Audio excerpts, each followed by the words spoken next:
Hello everybody, I am Dinesh, the teacher of English grammar at Pioneer in Jumle.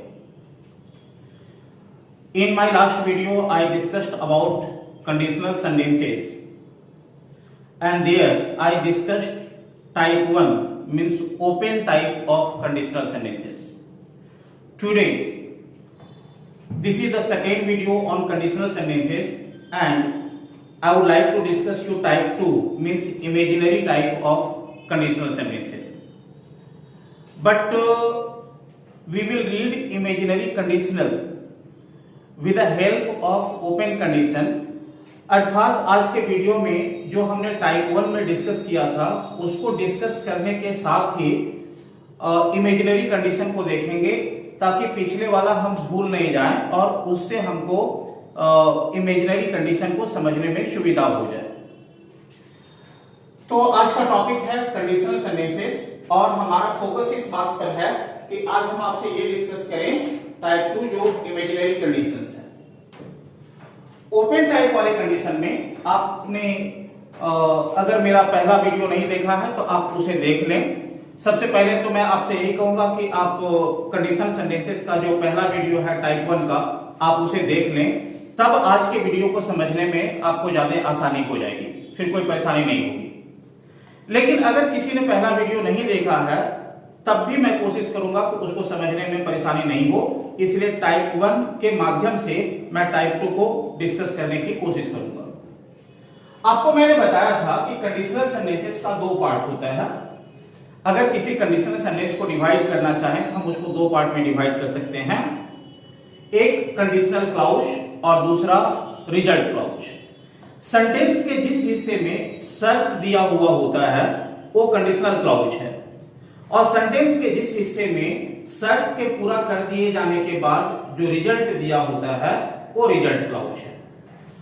यहां पर मैंने sentences लिखा कि अगर तुम दिल्ली जाओगे तो कुतुब मीनार देखोगे। तो अगर इसको हम डिवाइड करना चाहें तो दो पार्ट में डिवाइड करेंगे। एक हिस्सा है अगर तुम दिल्ली जाओगे और दूसरा हिस्सा है तुम कुतुब मीनार देखोगे। तो तुम कुतुब मीनार देखोगे, लेकिन इसकी एक शर्त है, वो ये है कि आपको दिल्ली जाना होगा। तो अगर तुम दिल्ली जाओगे ये वाला हिस्सा कंडीशनल क्लॉज है और कुतुब मीनार देखोगे ये वाला हिस्सा रिजल्ट क्लॉज है, क्योंकि दिल्ली जाने की शर्त पूरी हो जाएगी तो ये रिजल्ट आ जाएगा। इसी बात को अगर तुम दिल्ली जाओगे तो कुतुब मीनार देखोगे, इसी बात को अगर हम टाइप 2 में इमेजिनरी में लिखने की कोशिश करें तो हिंदी में इस तरह से लिखेंगे कि अगर तुम दिल्ली जाते तो कुतुब मीनार देखते। इमेजिनरी चूंकि कल्पना जैसा है, हमको लगता है कि आप दिल्ली जाओगे नहीं, तो ये मेरा सपना है, मेरे लिए सपने जैसा है कि काश तुम दिल्ली जाते और अगर दिल्ली जाते तो कुतुब मीनार जरूर देखते। आपको मैंने बताया कि ओपन टाइप में जो टाइप 1 है उसमें हम कंडीशनल पार्ट को सिंपल प्रेजेंट में ट्रांसलेट करते हैं। वहां पर स्ट्रक्चर है कंडीशनल वर्ड, सब्जेक्ट, V1 या V5 प्लस ऑब्जेक्ट, फिर कॉमा है, कॉमा के बाद जो रिजल्ट क्लॉज है उसका स्ट्रक्चर है सब्जेक्ट, उसके बाद प्रेजेंट मॉडल, V1 और ऑब्जेक्ट। अब आप टाइप 2 में देखें, टाइप 2 में जो कंडीशनल क्लॉज होगा वो सिंपल पास्ट में होगा, conditional word, subject, V2 object, comma है, कॉमा के बाद सब्जेक्ट है, फिर पास्ट मॉडल है, V1 है और ऑब्जेक्ट है। कोई अंतर नहीं, आपको इन दोनों में दो अंतर दिखाई देगा, यहां पर V1 या V5 है और यहां पर V2 है। एक अंतर यहां दिखाई दे रहा और दूसरा अंतर यहां ऊपर में टाइप 1 में प्रेजेंट मॉडल है और टाइप 2 में पास्ट मॉडल है। तो अब हम सेंटेंसेस को देख लेते हैं कि अगर तुम दिल्ली जाओगे तो कुतुब मीनार देखोगे। हमको यह सोचना होगा कि कुतुब मीनार देखेगा कौन। तो चूंकि तुम दिल्ली जाओगे तो तय बात है कि तुम कुतुब मीनार देखोगे। तो यहां पर सब्जेक्ट है यू, जो लिखा हुआ नहीं है, लेकिन अंग्रेजी के सेंटेंस में आपको लिखना होगा। यहां पर भी अगर तुम दिल्ली जाते तो कुतुब मीनार देखते। कौन कुतुब मीनार देखता? क्योंकि दिल्ली तुम जाते तो तुम कुतुब मीनार देखते। तो यहां पर हिंदी सेंटेंस में तुम नहीं लिखा हुआ है, सब्जेक्ट नहीं लिखा हुआ है, but in English sentence you have to write. तो आप दोनों सेंटेंसेस को देख लो। टाइप 1 कैसे लिखा हुआ, अगर तुम दिल्ली जाओगे तो कुतुब मीनार देखोगे, मतलब ये ओपन है। आज जाओगे तो आज देखोगे, कल जाओगे कल देखोगे, एक साल के बाद जाओगे एक साल के बाद देखोगे। लेकिन टाइप 2 में देखिए, टाइप 2 एक सपने जैसा है, हमको लगता है कि तुम दिल्ली जाओगे नहीं।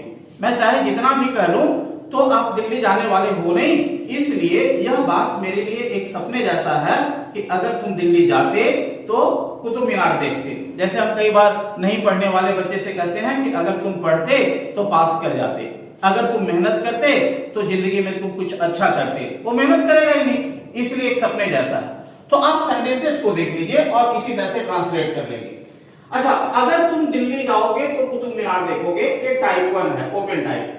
अब इसका स्ट्रक्चर देखिए, कंडीशनल वर्ड, तो अगर के लिए हम बोलेंगे इफ, सब्जेक्ट तुम, you, if you.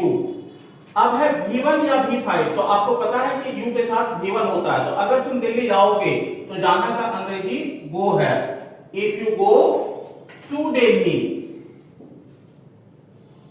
If you go to Delhi. फिर से देख लो, conditional word if, subject you. अब सब्जेक्ट के साथ V1 या V5, तो आप जानते हो कि यू के साथ V1 होगा, तो V1 हमने लिख दिया गो, दिल्ली जाओगे टू दिल्ली, कॉमा। कौन कुतुब मीनार देखेगा? तो तुम कुतुब मीनार देखोगे। तो फिर से सब्जेक्ट लेकर के आओ, तुम देखोगे। यू प्रेजेंट मॉडल देखोगे, you will see, V1, you will see the Qutub Minar.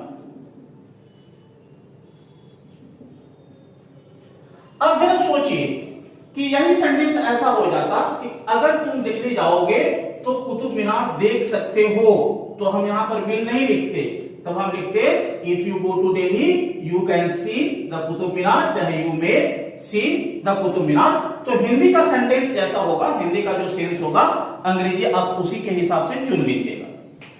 अब टाइप 2 का सेंटेंस है, अगर तुम दिल्ली जाते तो कुतुब मीनार देखते। अब स्ट्रक्चर देखिए, कंडीशनल वर्ड अगर, इफ, तुम, यू, V2 मतलब जाना का अंग्रेजी गो, तो गो का V2 वेंट टू दिल्ली।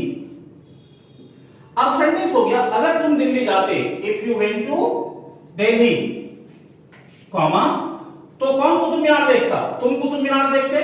तो फिर से सब्जेक्ट यू, पास्ट मॉडल, तो देखते यू वुड, विल का पास्ट वुड है, यू वुड। फिर V1 है, you would see the Qutub Minar. अब यहां पर हुआ if you went to Delhi you would see the Qutub Minar. अगर ये हिंदी सेंटेंस ऐसा हो जाता कि अगर तुम दिल्ली जाते तो कुतुब मीनार देख सकते थे, तो अगर ऐसा हो जाता तो फिर हम यहां लिखते if you went to Delhi you could see the Qutub Minar, चाहे you might see the Qutub Minar. अच्छा, टाइप 2 में कंडीशनल सेंटेंस एक और तरीके से लिखा जा सकता है। एक तो तरीका आपके पास है कि if you went to Delhi you would see the Qutub Minar. Type 2 में हम इफ के बदले में शुड को यूज कर सकते हैं। तो जहां टाइप 2 में इफ लिखा हुआ है वहां पर हम शुड यूज कर सकते हैं। जैसे इसको दूसरे तरीके से लिखे तो ऐसे लिखेंगे शुड यू। अच्छा, अब यहां पर वेंट लिखा हुआ है लेकिन शुड एक मॉडल है, तो मॉडल के साथ V1 होता है। तो जब हम यहां पर शुड यूज कर रहे हैं, अब शुड एक पास्ट मॉडल है, ए सेल का पास्ट है, तो शुड मॉडल है और मॉडल के साथ V1 यूज करेंगे। तो यहां पर जब लिखा हुआ है तो लिखा हुआ है if you went to Delhi, लेकिन अगर यही बात शुड से लिखेंगे तो लिखेंगे should you go to Delhi, should you go to Delhi you would see the Qutub Minar. तो रिजल्ट क्लाउज यही रहेगा। तो आपको यह गौर करना है, रिजल्ट क्लाउज तो हर बार एक ही जैसा लिखा जाएगा, कंडीशनल क्लाउज लिखने का एक से ज्यादा तरीका है। तो अब हर बार इस बात को नोटिस करिएगा कि कंडीशनल क्लाउज को एक से अधिक तरीके से हम कैसे लिख सकते हैं। तो आपने पहला सेंटेंस देखा कि अगर तुम दिल्ली जाओगे तो कुतुब मीनार देखोगे, ये टाइप 1 का सेंटेंस है, ओपन।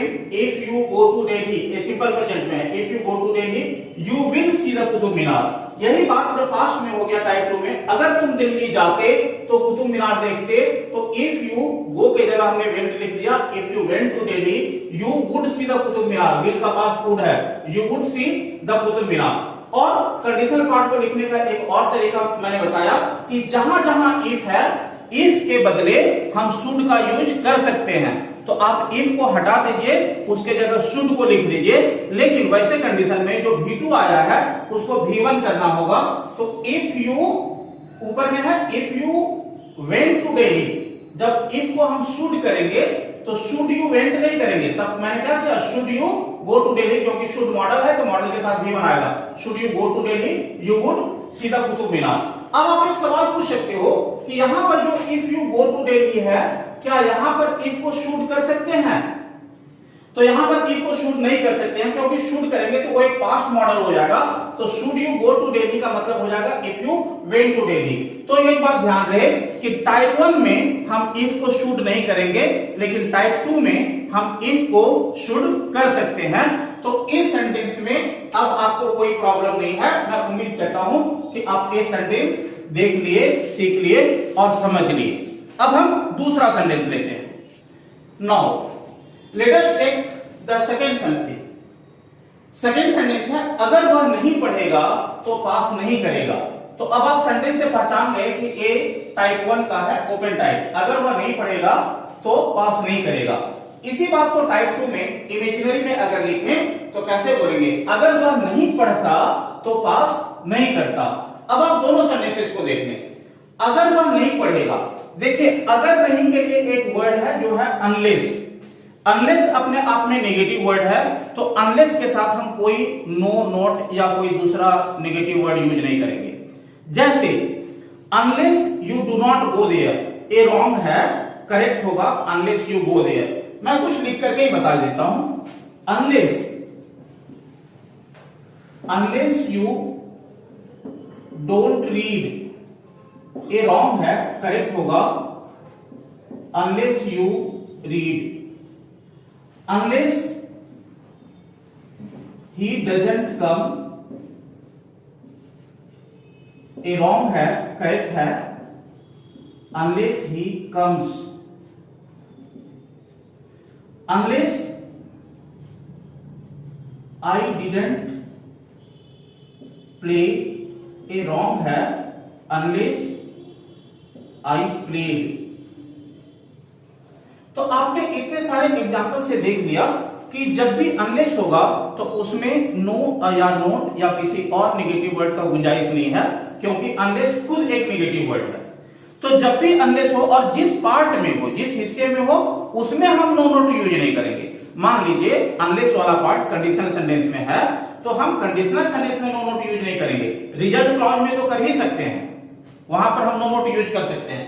तो अनलेस एक नेगेटिव वर्ड है तो उसके साथ हम कोई नो या नोट नहीं यूज करेंगे। तो unless you do not go there, that is wrong, correct one is unless you go there. Unless he did not come here, that is wrong, correct word is, correct sentence is unless he came here. Unless I did not meet him, wrong, unless I met him. ठीक उसी तरह से अब आपके पास sentence है अगर वह नहीं पढ़ेगा तो पास नहीं करेगा। अब सेंटेंस से देखिए, अगर वह नहीं पढ़ेगा तो कौन पास नहीं करेगा? तो आप देखोगे कि यहां पर जो सब्जेक्ट छुपा हुआ है वो है वह। सेंटेंस ऐसा होना चाहिए अगर वह नहीं पढ़ेगा तो वह पास नहीं करेगा।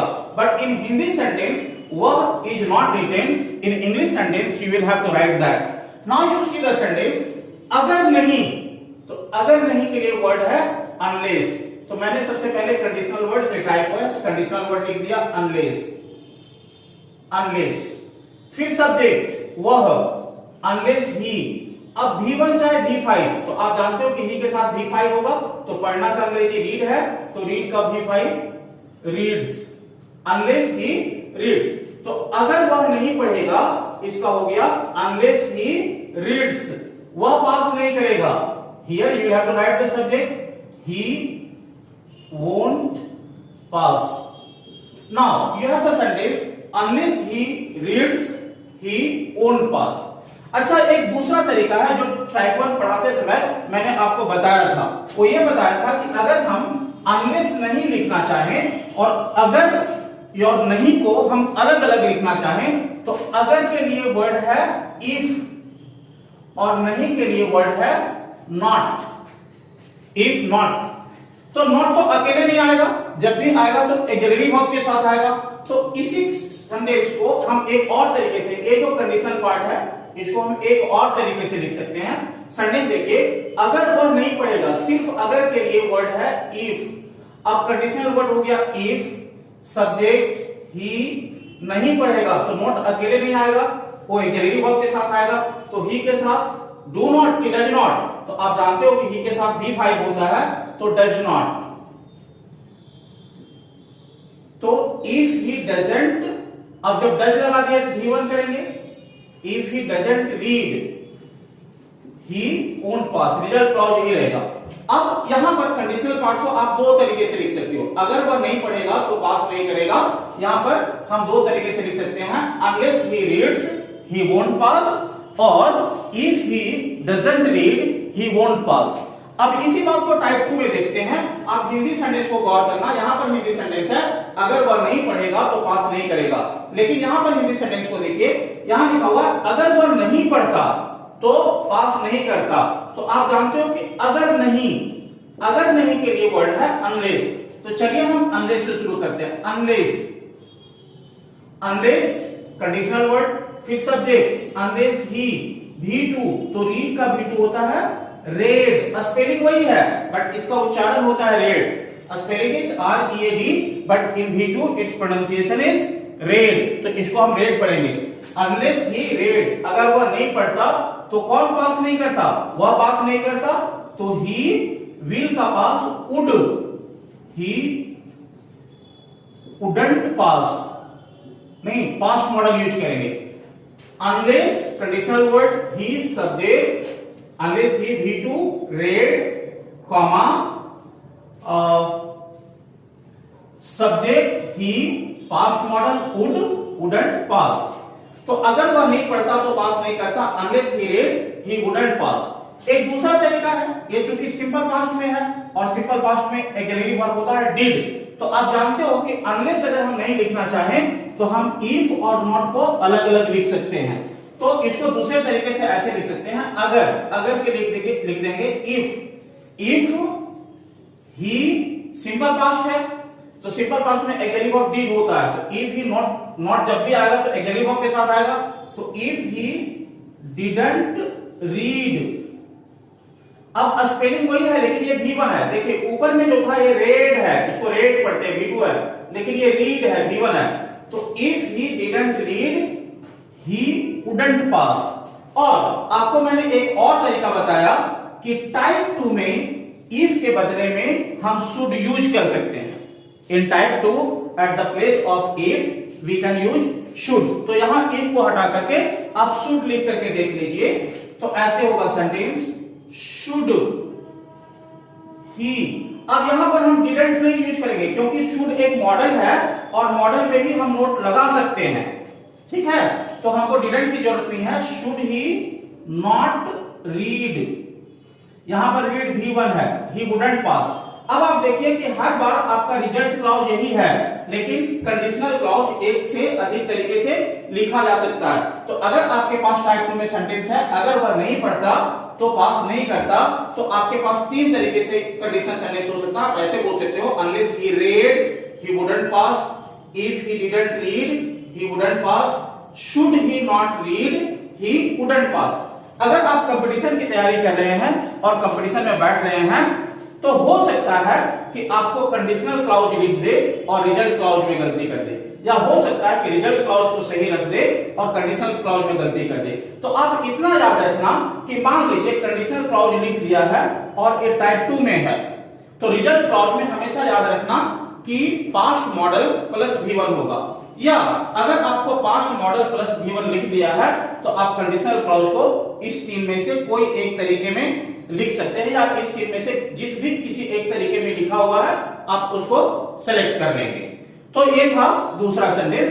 चलिए अब हम तीसरे सेंटेंस की बात करते हैं। Well, let us come to the third sentence, and the third sentence here is, जब तक तुम उसे नहीं बुलाओगे वह नहीं आएगा। यहां पर आपका सब्जेक्ट यहीं पर लिखा होगा, तो जब तक तुम उसे नहीं बुलाओगे वह नहीं आएगा, एक ओपन टाइप का सेंटेंस है टाइप 1 का। इसी बात को अगर इमेजिनरी में लिखेंगे टाइप 2 में तो ऐसे लिखेंगे, जब तक तुम उसे नहीं बुलाते वह नहीं आता। अब जब तक नहीं, देखिए जब तक नहीं के लिए एक वर्ड है until, और अनटिल भी अपने आप में एक निगेटिव वर्ड है, जिस तरह से मैंने अनलेस के बारे में बताया। अनलेस के बारे में मैं आपको ऑलरेडी बता चुका हूं कि वो एक निगेटिव वर्ड है।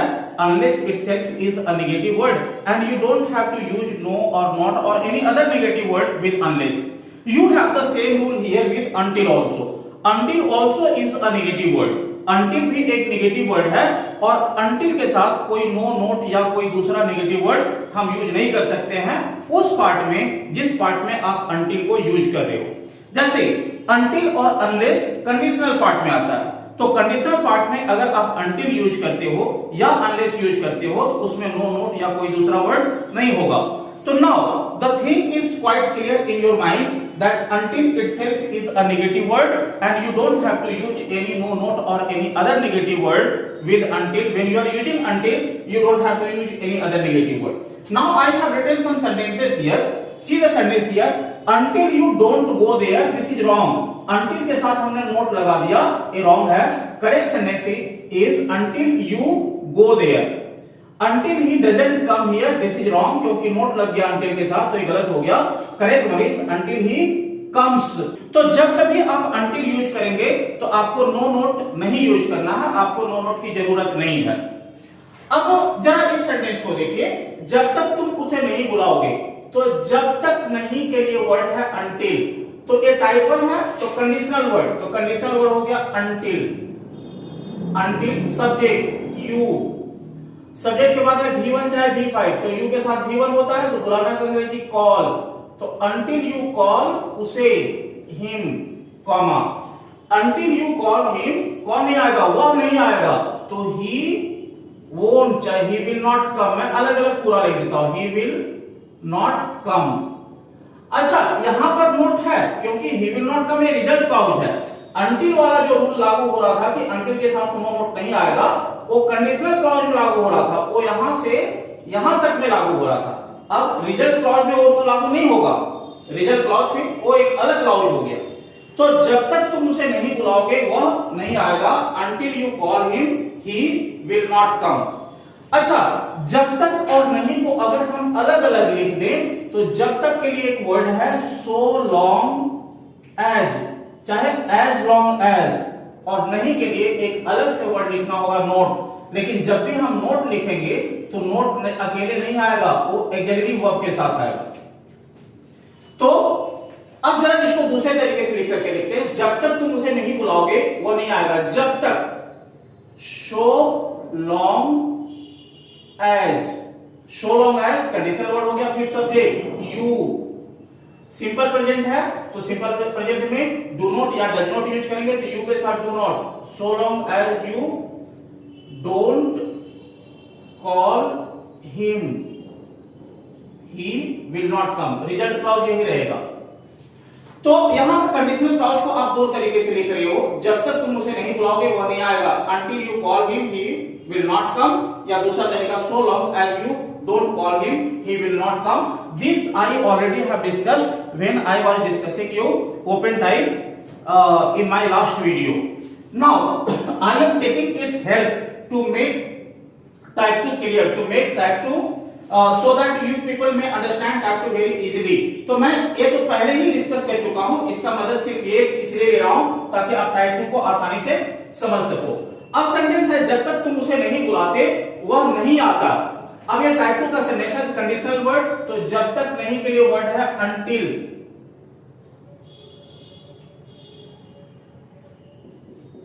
until subject you, V2 called उसे him, वह नहीं आता, he पास्ट मॉडल तो will का पास्ट would नहीं, not come। until you called him he would not come, क्योंकि until नेगेटिव है। अच्छा अगर हम until नहीं लिखें और so long as लिखें तो हमको नोट अलग से लिखना होगा। जैसे अगर हम सिर्फ जब तक लिखें, जब तक, तो so long as, so long as, so long as conditional word हो गया। अब सब्जेक्ट चाहिए तो सब्जेक्ट है you, सिंपल पास्ट है तो didn't। अब जब did लगा दिए V2 नहीं लगाएंगे, फिर V1 कर देंगे call him। so long as you didn't call him he would not come. इसके पहले के जो सेंटेंसेस मैंने आपको बताए उसमें मैंने बताया था कि टाइप 2 में हम इफ के बदले में शुड का यूज कर सकते हैं। तो इस सेंटेंस में हम टाइप 2 में शुड का यूज नहीं कर सकते हैं क्योंकि यहां पर इफ आया ही नहीं है। तो टाइप 2 में शुड इफ का विकल्प है। अगर टाइप 2 में आप इफ यूज नहीं कर पा रहे हो तब आप शुड भी यूज नहीं कर पाओगे। तो मैं उम्मीद करता हूं कि आपने इस सेंटेंस को भी समझ लिया, इसे भी देख लिया।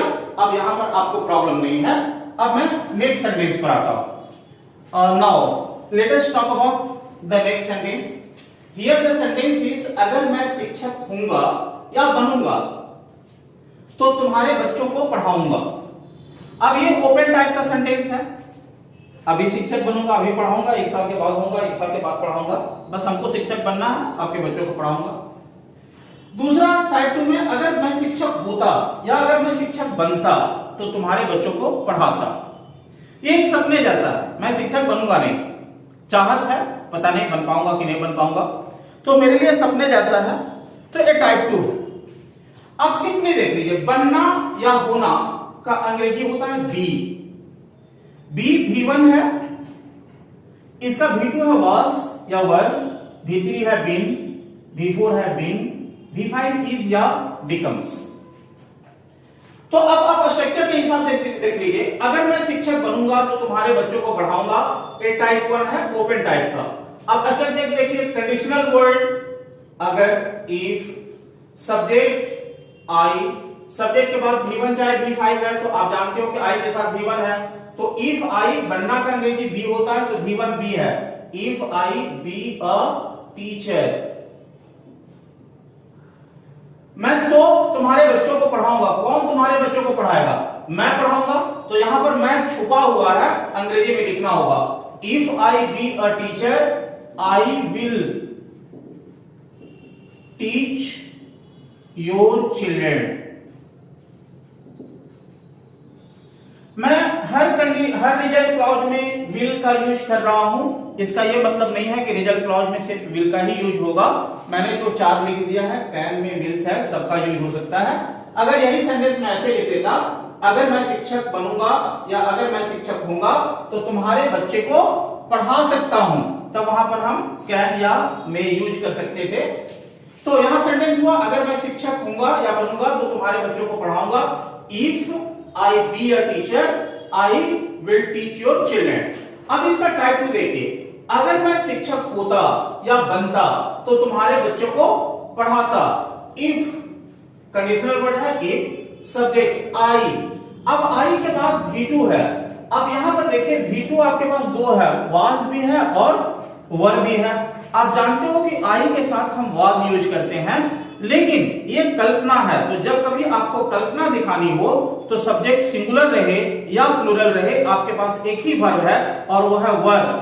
इस बात को फिर से ध्यान से सुन लीजिए कि जब कभी आपको इमेजिनेशन दिखाना हो, whenever you have to show imagination, it does not matter whether your subject is singular or plural, you have only one verb and that verb is verb।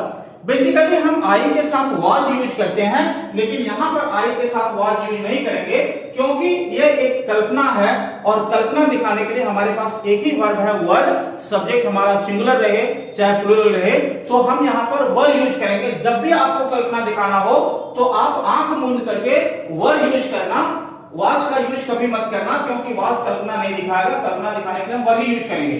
तो if I were a teacher, if I were a teacher, तो तुम्हारे बच्चों को पढ़ाता। कौन पढ़ाता तुम्हारे बच्चों को? मैं पढ़ाता। तो I would teach your children। अगर यही सेंटेंस जैसे, अब अगर मैं शिक्षक होता तो तुम्हारे बच्चों को पढ़ाता। तो if I were a teacher I would teach your children, मैं तुम्हारे बच्चों को पढ़ाता। यही सेंटेंस हो जाता, अगर मैं शिक्षक होता तो तुम्हारे बच्चों को पढ़ा सकता था। तो if I were a teacher I could teach your children और I might teach your children. Here I would like to share you one more fact. एक और फैक्ट मैं आपको शेयर कर देता हूं। इससे पहले मैंने आपको बताया था कि कंडीशनल सेंटेंस के टाइप 2 में जब कभी इफ आता है तो इफ के बदले में आप शुड यूज कर सकते हो, लेकिन इस सेंटेंस में इफ के बदले में शुड यूज नहीं कर सकते हो, क्योंकि शुड कल्पना दिखाने का काम नहीं करता है, तो यहां पर हम शुड नहीं यूज करेंगे। लेकिन हमारे पास एक दूसरा तरीका है। दूसरा तरीका यह है कि अगर आप इस इफ को हटाना चाहते हो तो ये जो वर आया है उसको इफ के जगह रख दो, तो आप ऐसे भी इस सेंटेंस को लिख सकते हो। एक तो तरीका होगा if I were a teacher, दूसरा तरीका है were I a teacher I would teach your children. मैंने क्या किया, मैंने इफ को हटा दिया और ये जो वर्ड था उसको उठा करके इफ के जगह ले आया, तो were I a teacher I would teach your children. तो here you have two ways to write conditional part. एक तो तरीका है if I were a teacher और दूसरा तरीका है वर आई अ टीचर। अच्छा, यहां पर टाइप 2 है और इफ आया है, तो जैसा कि अभी मैं आपको बता रहा था कि टाइप 2 में हम इफ के बदले में शुड यूज करते हैं, बट इस तरह के सेंटेंस में जो कल्पना दिखाता हो वहां पर हम टाइप 2 में इफ के बदले में शुड यूज नहीं करेंगे। तो यहां पर आप ऐसे नहीं लिख देना कि should I be a teacher, that will be wrong. So I hope you people understood this, and now we have more sentence and let us discuss that. Well, let us see the last sentence for today. अगर उसके पास बंदूक होगा तो वह शेर को मार देगा। इससे पहले मैंने सेंटेंस आपको बताया था कि अगर मैं शिक्षक बनूंगा तो बनना या होना पोजीशन है, पास में होना पोजीशन है, अधिकार है। तो पास में होना, अगर उसके पास बंदूक होगा तो वह शेर को मार देगा, ए ओपन टाइप हो गया, टाइप 1। इसी बात को जब हम टाइप 2 में लिखेंगे तो कैसे लिखेंगे, अगर उसके पास बंदूक होता तो वह शेर को मार देगा। अब सेंटेंस को देखिए, पास में होना, पास में होना के लिए वर्ड है हैव। तो हैव V1 है, V2 हैड, V3 भी हैड है, V4 हैविंग और V5 हैज है। अब one by one according to structure you people come to the point. अगर, तो अगर का बोलेंगे इफ, उसके बाद सब्जेक्ट है इफ ही। अब V1 चाहे V5, तो ही के साथ सिंपल प्रेजेंट में आप V5 यूज करते हो। तो देखो हैव का V5 क्या है, हैज। तो if he has a gun, अगर उसके पास बंदूक होगा तो वह शेर को मार देगा। If he has a gun he will kill the lion। अगर शेर को मार देगा ऐसा नहीं होकर के सेंटेंस रहा रहता, अगर उसके पास बंदूक होगा तो वह शेर को मार सकता है, तब हम लिखते if he has a gun he can kill the lion, चाहे he may kill the lion। तो यहां सेंटेंस है अगर उसके पास बंदूक होगा तो वह शेर को मार देगा, if he has a gun he will kill the lion। अब टाइप 2 में देखो, अगर उसके पास बंदूक होता तो वह शेर को मार देता। कंडीशनल वर्ड, यहां कंडीशनल वर्ड है अगर। इफ ही, इफ हो गया, सब्जेक्ट हो गया ही। अब V2 है, तो हैव का V2 है हैड, तो चलो हम यहां लिख देते हैं हैड। ये जो हैड है वो V2 है, ये V2 हो गया। If he had a gun, अगर उसके पास बंदूक होता, if he had a gun, तो वह शेर को मार देता। ही विल का past would, he would kill the lion. Now अगर उसके पास बंदूक होता तो वह शेर को मार देता, if he had a gun he would kill the lion. यही सेंटेंस होता कि अगर उसके पास बंदूक होता तो वह शेर को मार सकता था, तो if he had a gun he could kill the lion, चाहे he might kill the lion. यहां सेंटेंस से शेर को मार देता तो he would kill the lion. फिर मैंने आपको एक चीज और बताया है कि टाइप 2 में इफ के बदले में हम शुड यूज कर सकते हैं, लेकिन ध्यान यही रहे कि जब आप शुड यूज करोगे तो फिर V2 नहीं होगा, फिर V1 होगा। जैसे यहां इफ के बदले में हम शुड लिख देते हैं, शुड ही। अब सब कंडीशनल वर्ड हो गया शुड, सब्जेक्ट है ही। अब यहां तो हैड V2 हो गया, लेकिन शुड एक मॉडल है, तो मॉडल के साथ हम V1 यूज करते हैं। तो अब देखिए हैड का V1 क्या है, हैव, तो हम यहां हैव लिखेंगे। Should he have a gun he would kill the lion. तो अगर उसके पास बंदूक होता तो वह शेर को मार देता, इस सेंटेंस को आप दो तरीके से एक्सप्रेस कर सकते हो। एक तो है if he had a gun he would kill the lion, और दूसरा should he have a gun he would kill the lion. आप कंपटीशन में जाते हैं और मान लीजिए ए वाला पोर्शन आपको लिख के दे दिया, तो कंडीशनल पार्ट में ए दोनों सही होगा, दो में से किसी भी तरीके से लिखा जा सकता है, या इन दो में से कोई एक तरीका दे दिया लिख करके, तो आप past model plus V1 use करोगे। तो आपने 5 तरह के सेंटेंसेस देख लिए, जो यही 5 तरह के सेंटेंसेस मैंने टाइप 1 में आपको एक्सप्रेस किया था। तो टाइप 1 के मदद से मैंने आपको टाइप 2 समझाने की कोशिश की, ओपन सेंटेंसेस की मदद से मैंने आपको इमेजिनरी सेंटेंस समझाने की कोशिश की, और मैं उम्मीद करता हूं कि आप बेहतर तरीके से समझे होंगे, आपको कोई परेशानी नहीं हुई होगी। तो this is the last of the video for today. I expressed you type 2. I hope you people understood it very well. Once again I will meet you with my next video that will be on type 3, that is unfulfilled. जैसा कि मैंने आपको पहले बताया था कि conditional sentences में आपके पास कम से कम 5 वीडियो आएंगे, तो ये आज दूसरा वीडियो था, 3 वीडियो और बचे हुए हैं। मैं अपने तीसरे वीडियो में टाइप 3 का कंडीशन डिस्कस करूंगा जो अनफुलफिल्ड है। आज के लिए इतना ही, थैंक यू।